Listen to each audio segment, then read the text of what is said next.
বদরপুর ঘাট রেল ক্রসিংকে কেন্দ্র করে সড়কের উপর নিত্যদিনের যানজট আজকের দিনে সাধারণ যাত্রীদের কাছে অন্যতম মাথা ব্যথার কারণ। জাতীয় সড়কের উপর চলাচলের সব ধরনের নীতি নির্দেশিকাকে কলঙ্কিত করছে এই ম্যানমেড যানজট। নেই রেল বিভাগের কোনো নিরাপত্তা কর্মী, ট্রাফিক বিভাগেরও কোনো কর্মী নেই, যার খেসারত হিসেবে কোনো ধরনের নিয়ন্ত্রণ ছাড়াই যাত্রী এবং যান চালকদের ঘন্টার পর ঘন্টা দাঁড়িয়ে থাকতে হচ্ছে। এই যানজটের দীর্ঘ সারি একদিকে বদরপুর ঘাট ছাড়িয়ে শহরমুখী আর বিপরীতে 5 গ্রাম রেলগেট পর্যন্ত করায়। আবার বরাক সেতুর উপর থেকে আসা গাড়ির দীর্ঘ লাইন দেখলে আতকে উঠতে হয়। বদরপুর ঘাট রেল ক্রসিং সংলগ্ন এলাকা আজকের দিনে নো ম্যানস ল্যান্ড হিসেবে চিহ্নিত। সড়কের উভয় পাশে কিলোমিটারেরও বেশি এলাকা জুড়ে যানবাহনের দীর্ঘ সারি।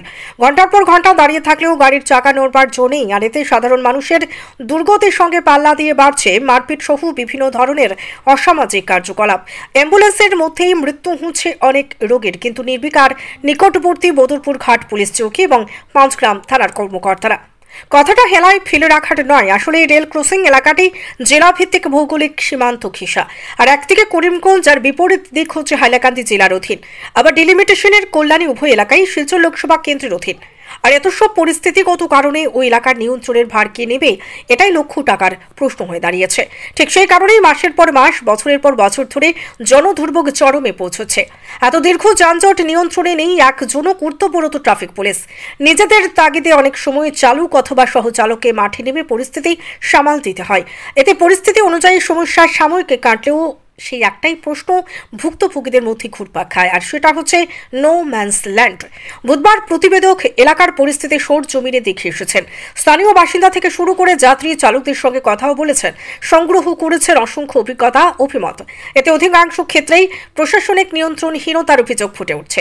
একজন চালক তো সরাসরি কথা বলেছেন যে এখানে হেভি লোডের যান চলাচলের ক্ষেত্রে কোনো সময় নির্ধারণের বেলায় নেই পুলিশের তোলা সংগ্রহের সুবিধা। ফলে রেলগেট বন্ধ থাকার সময় বাদ দিয়েও দিনভর জট লেগে থাকে। এদিকে একজন যাত্রীর অভিমত হচ্ছে রাজ্য সরকার কোটি কোটি টাকা খরচ করে শ্রীকোনার সাদামাটা একটি রেল ক্রসিং এর উপর ফ্লাইওভার তৈরি করে দিতে পেরেছেন, কিন্তু কাছাড়, হাইলাকান্দি এবং করিমগঞ্জ জেলার এই সংযোগস্থলে দিনের পর দিন জনদুর্ভোগ চরমে পৌঁছলেও এখানে কোনো ধরনের ফ্লাইওভার তৈরি করার সুপারিশ পর্যন্ত কোনো জনপ্রতিনিধি সরকারের কাছে পৌঁছতে পারেননি। এ বিষয়ে প্রতিবেদকের পক্ষ থেকে বদরপুর ঘাট পুলিশ চৌকি এবং 5 গ্রাম আউটপোস্টের কর্মকর্তার সঙ্গে যোগাযোগ করা হলেও তাদের কাছ থেকে সমাধান সূচক কোনো ধরনের মন্তব্য পাওয়া যায়নি। মুখে নিরাপত্তা রক্ষীর অভাব ব্যক্ত করলেও হাবভাব থেকে স্পষ্ট বোঝা গিয়েছে যে এলাকাটি সেই no man's land. Bureau report, Barakpani news network.